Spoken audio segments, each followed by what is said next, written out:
যখন কোনো মেয়ে জানতে পারে যে একটু পরে সে বাবার বাড়ি যাবে আর তার হাতে যদি অনেকগুলো কাজ থাকে, যেমন 1 ঘন্টার কাজ থাকলে সেটা কিন্তু আধা ঘন্টাই হয়ে যায়, এটা সব মেয়েরাই জানে। হ্যালো ইব্রান, আসসালামু আলাইকুম। কেমন আছেন আপনারা? তো আমি আল্লাহ রহমতে ভালো আছি, আলহামদুলিল্লাহ। আজকে হঠাৎ করেই মায়ের ফোন আসলো একটু যাওয়ার জন্য। তো এই জন্য আমার হাতে প্রচুর পরিমাণে কাজ ছিল, যেহেতু কাজ করতে করতে আমার প্রায় 1টা বেজে যায়।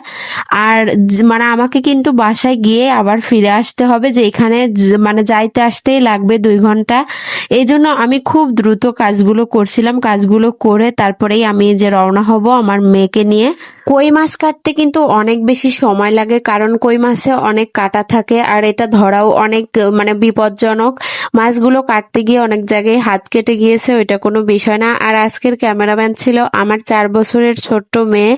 তো সবাই ভিডিওটি ধৈর্য সহকারে দেখার চেষ্টা করবেন। কচু আর আলু দিয়ে মাছটা রান্না করব, এই জন্য কচু আর আলু আগে থেকেই সুন্দর করে সেদ্ধ করে নিয়েছি। আমার কাছে এই সেদ্ধ কচু আলুর তরকারি ভালো লাগে, যেটা আমি মানে কাঁচা কচু আর আলু কষায় রান্না করলে ওই স্বাদটা কখনোই পাই না। কই মাছগুলো চাষের ছিল, এই জন্য ভাবলাম যে একটু হালকা করে ভেজে নেই, যদি কোনো গন্ধ আসে, কিন্তু রান্না করার পরে একটুও গন্ধ আসছিল না। আর এই মাছটা কিন্তু অনেক পরিমাণে মজা ছিল, একবার খেয়ে সবাই বলছিল আবারও রান্না করার জন্য কালকে। আর আমি কিন্তু যখন ইচ্ছা তখনই চলে যাই আমার মায়ের বাড়িতে বেড়াতে, তো এইটা নিয়ে কিন্তু কেউই কখনো কোনো প্রকার ঝামেলা করার চেষ্টাও করে না, নিষেধও করে না। এইটাও কিন্তু একটা ভাগ্যের বিষয়, কারণ অনেক মেয়েরাই আছে যাদের হাজবেন্ডরা কখনোই তাদের মায়ের বাড়িতে যেতে দেয় না, কিংবা বছরের পর বছর পার হয়ে যায় তাও যেতে পারে না। আর আমি তো মাসের ভিতর 3-4 বার যাই, আলহামদুলিল্লাহ, এটা নিয়ে আমার কোনো প্রকার কোনো বাধা নেই।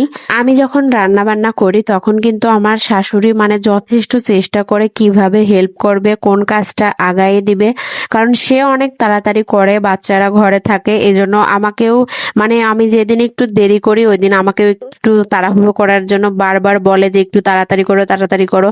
আর সে যতদূর পারে মানে সেই পর্যন্ত সে গোছায় দিয়ে তারপরেই রান্নাঘর থেকে সে ঘরে যায়। তো আজকে একটু অন্য কাজে ব্যস্ত ছিল, এই জন্য আমাকে একা হাতেই সবকিছু করতে হচ্ছে। তারপরেও আমি অনেক বেশি তাড়াতাড়ি করার চেষ্টা করতেছিলাম। তো তরকারি রান্নাটা শেষ করার পরে মানে তরকারির কালারটা দেখেই মাশাআল্লাহ এত সুন্দর লাগতেছিল, তখনই দেখে বুঝতে পারছিলাম যে আজকের তরকারিটা অনেক বেশি মজা হবে। আর সবাই খেয়ে তো অনেক বেশি প্রশংসা করছিল যে মাছটা অনেক বেশি স্বাদ আর তরকারিটাও অনেক স্বাদ হয়েছে।